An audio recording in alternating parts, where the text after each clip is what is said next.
Hola, ¿qué tal? Qué gusto que estemos juntos en la serie Siguiendo las huellas de Jesús de Nazaret. Hoy es la meditación número 66. Corresponde al sábado 18 de abril. Nuestro texto bíblico es Juan 6, 25 al 40. Y también leeremos Isaías 55, verso 1 al verso 3. Jesús, el pan de vida. Yo soy Rafael Pola y todos sean muy bienvenidos.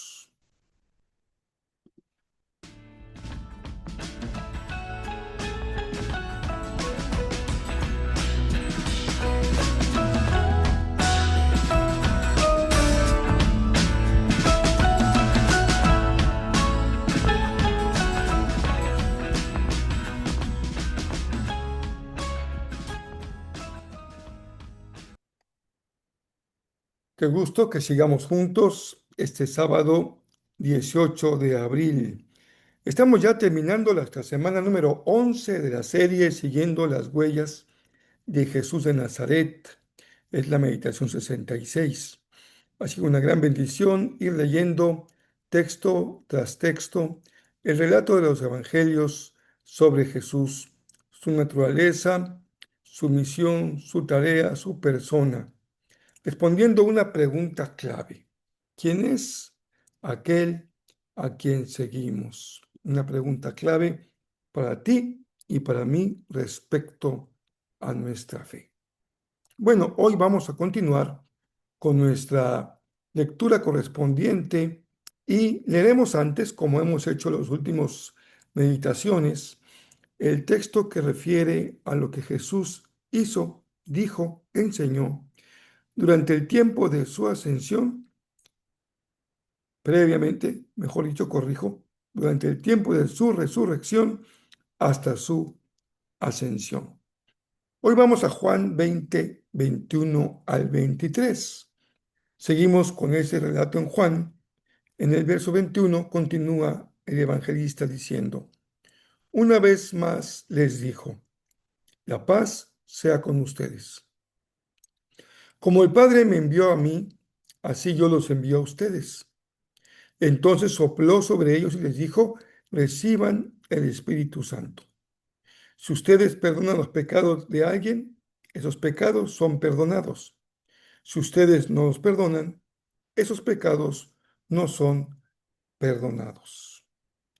Este diálogo de Jesús resucitado con sus discípulos es de un enorme interés. También ha suscitado algunas polémicas. Jesús dice tres cosas a sus discípulos antes de su ascensión. Primero, él reitera que el modelo de envío, él envía a sus discípulos, es el mismo que él vivió respecto al Padre, así como el Padre me envió. En segundo lugar, señala a través del soplo del Espíritu esta promesa que se cumpliría cabalmente en la celebración del Pentecostés. Y en tercer lugar, se refiere al perdón de los pecados, que es el centro mismo del ministerio de Jesús. Al leer este pasaje, sin duda que cuando Jesús dice, los envío como el Padre me envió, resuena en nosotros el texto de Mateo conocido como la Gran Comisión.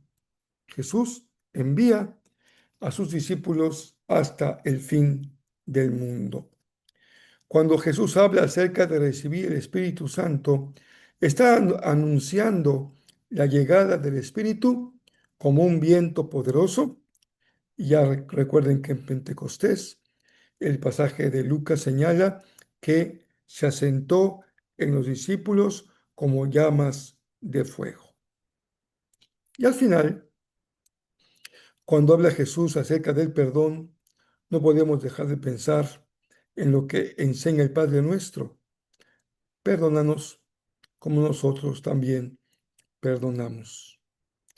La misión de la iglesia, tu misión, la mía, nuestra tarea hoy en el mundo, se sostiene en el envío del Padre. Quiere decir que no es una tarea que cumplamos a partir de nuestra decisión, de nuestro convencimiento, de nuestro buen corazón. Es una decisión de Dios, en la cual hemos sido incorporados para ser parte de una gran gran tarea hasta el fin del mundo y hasta el fin de los tiempos. La misión tiene la fuerza del Espíritu de Dios, porque no es una tarea que se pueda cumplir con las fuerzas humanas. Esto, dice Jesús, es a través del don del Espíritu que habrían de recibir.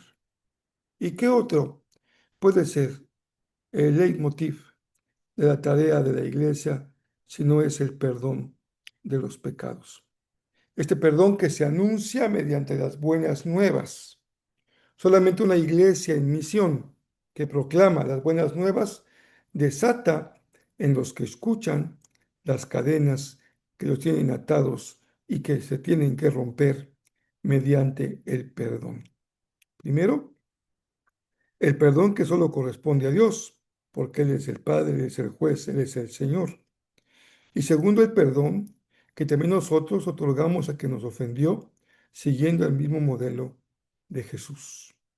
Vean la importancia que tiene este pasaje, en donde Jesús, en tres grandes frases, hace una gran síntesis de lo que enseñan los evangelios con mucho detalle. Antes de ir al cielo, hay que confirmar lo fundamental con los discípulos. Ahora vamos a nuestro texto de hoy, Juan 6, 25 al 40. Dice el pasaje, estamos otra vez en esta ir y venir en los evangelios respecto al viaje atravesando el lago. Dice el verso 25. Lo encontraron al otro lado del lago y le preguntaron, Rabí, ¿cuándo llegaste acá? Recuerden que era sorprendente para la gente ver que Jesús estaba ahí, no habiendo viajado con sus discípulos en la barca. Jesús les contestó. Aquí Juan nos da un relato un poco distinto, o muy distinto. Les digo la verdad, ustedes quieren estar conmigo porque les di de comer, no porque hayan entendido las señales milagrosas. No se preocupen tanto por las cosas que se echan a perder, tal como la comida. Pongan su energía en buscar la vida eterna que puede darles el Hijo del Hombre. Pues Dios, Padre, me ha dado su sello de aprobación. Nosotros también, dice, contestaron, queremos realizar las obras de Dios. ¿Qué debemos hacer? Jesús les dijo, la única obra que Dios quiere que hagan es que crean en quien Él ha enviado. Otra vez, la centralidad de la fe. Si quieres que creamos en ti, le respondieron, muéstranos una señal milagrosa. ¿Qué puedes hacer? Después de todo, nuestros antepasados comieron maná mientras andaban por el desierto. Las escrituras dicen, Moisés les dio de comer pan del cielo. Jesús les respondió, les digo la verdad, no fue Moisés quien les dio el pan del cielo, fue mi Padre. Y ahora Él les ofrece el verdadero pan del cielo, pues el verdadero pan de Dios es que el que desciende del cielo y da vida al mundo. Señor, le dijeron, danos ese pan todos los días. Jesús les respondió, yo soy el pan de vida. El que viene a mí nunca volverá a tener hambre, el que cree en mí no tendrá sed jamás. Pero ustedes no han creído en mí a pesar de que me han visto. Sin embargo, los que el Padre me ha dado vendrán a mí. Y jamás los rechazaré, pues he descendido del cielo para hacer la voluntad de Dios quien me envió, no para hacer mi propia voluntad.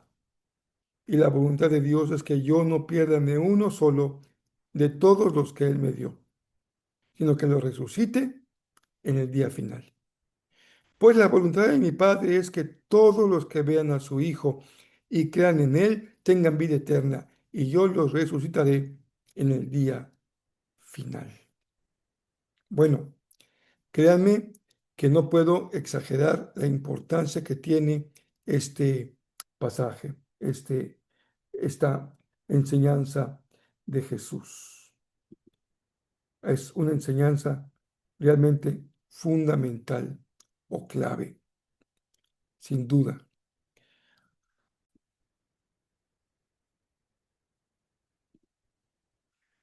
Regresamos al asunto de la barca y los relatos respecto a la fe. Sigue siendo la centralidad de la relación con Jesús, depositada en él la fe, creyendo en su naturaleza no solamente mesiánica, también divina. Ven ustedes un dato muy interesante y puede ser muy impactante.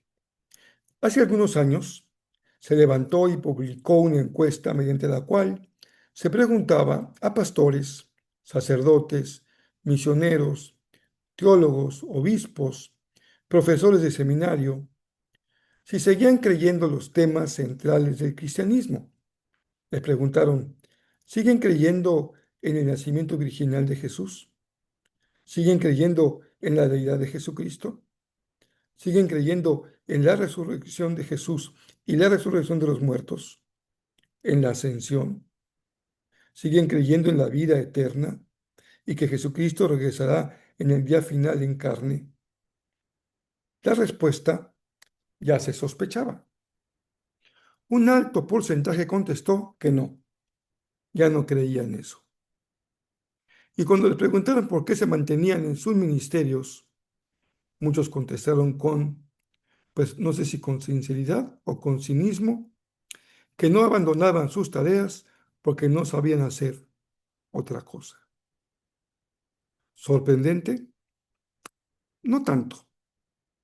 Desde siempre, la fe está en el centro de la vida del cristianismo y de los cristianos, sin duda. Está en el centro de tu propia vida y tu relación con Dios.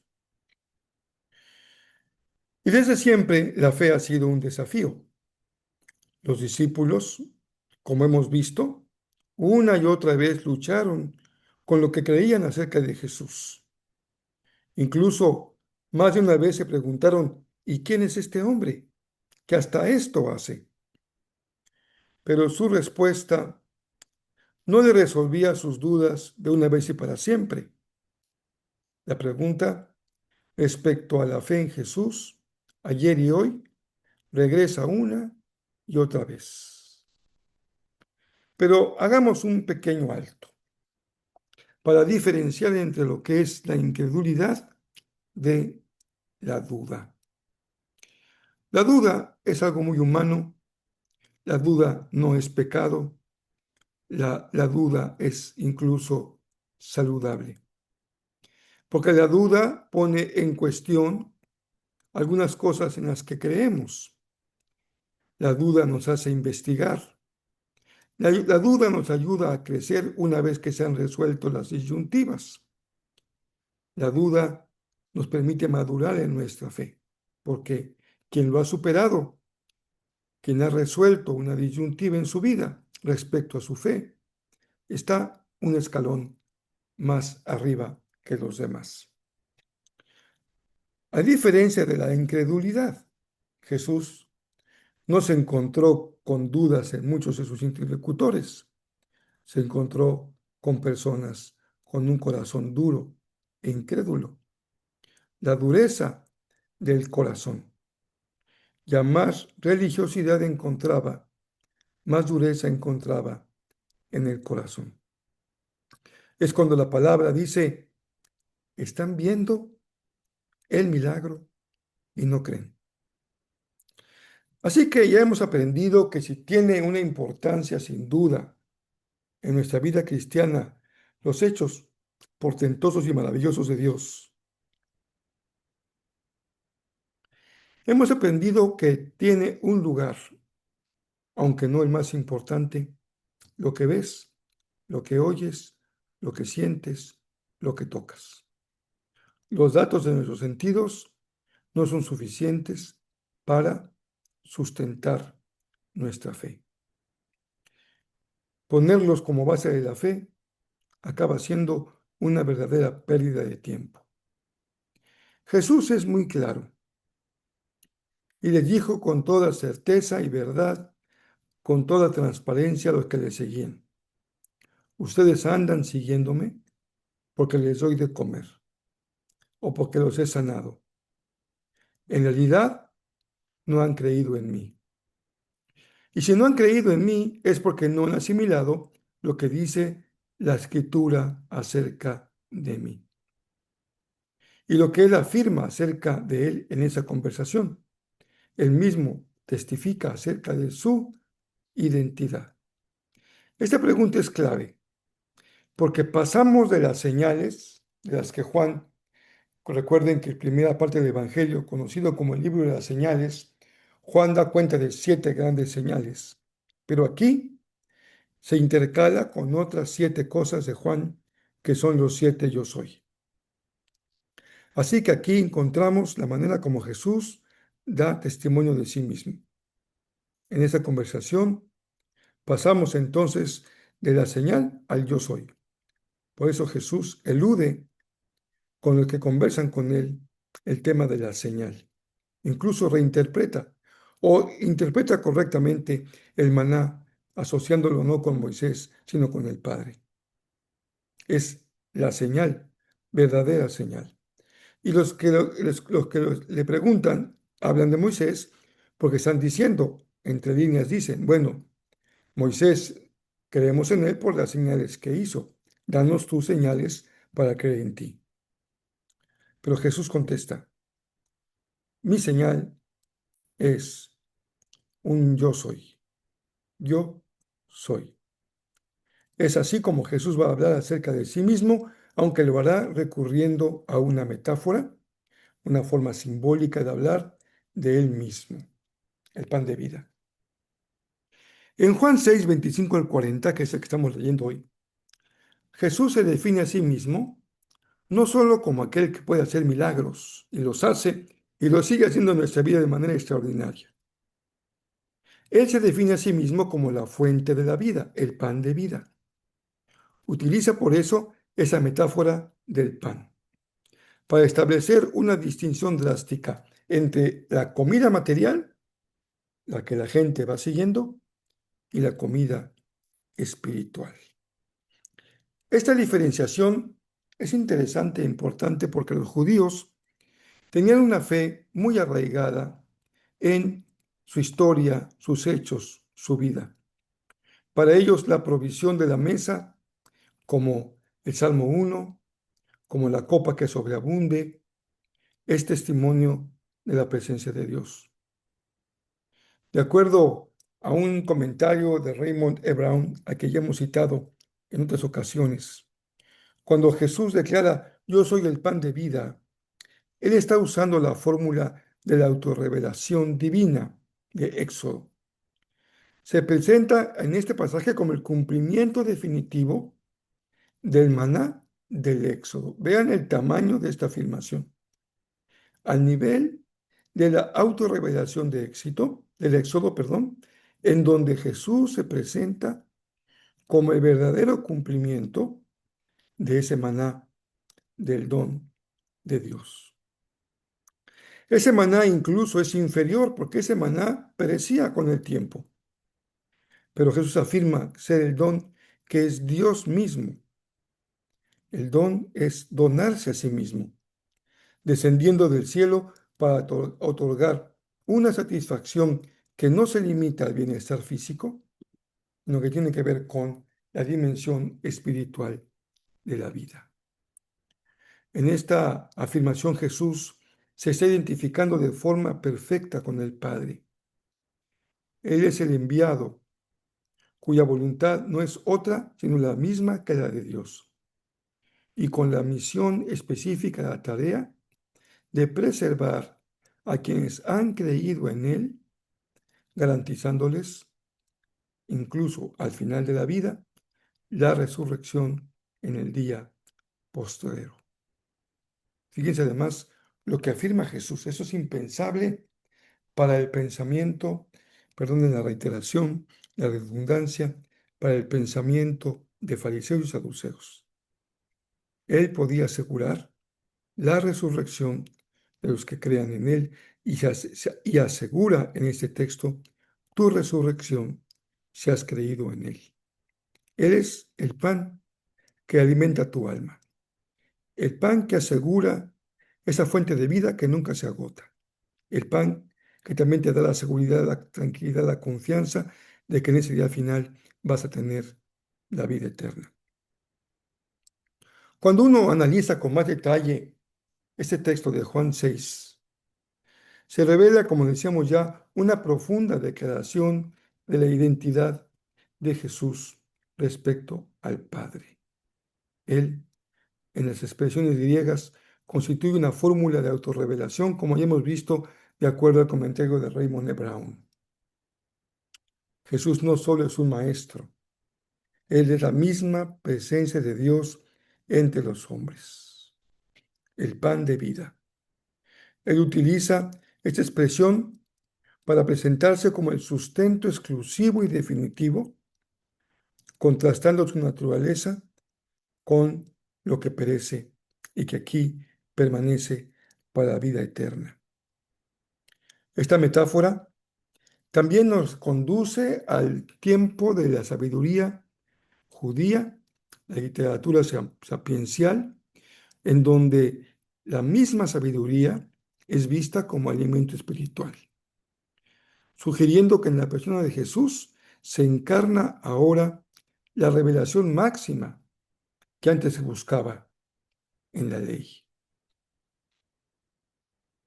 Pensemos un poco entonces en esta metáfora en la actualidad, un tiempo en donde las iglesias, la fe cristiana, se ha volcado tanto a un activismo religioso, en el que se llenan los grupos de creyentes buscando a un Jesús que resuelva problemas inmediatos, a un Jesús útil, que me dé prosperidad, que me resuelva mis carencias materiales, olvidando la enseñanza fundamental de ese Jesús, que no es un proveedor de bienes gratuitos, sino aquel que da la vida y que transforma la existencia de los que creen.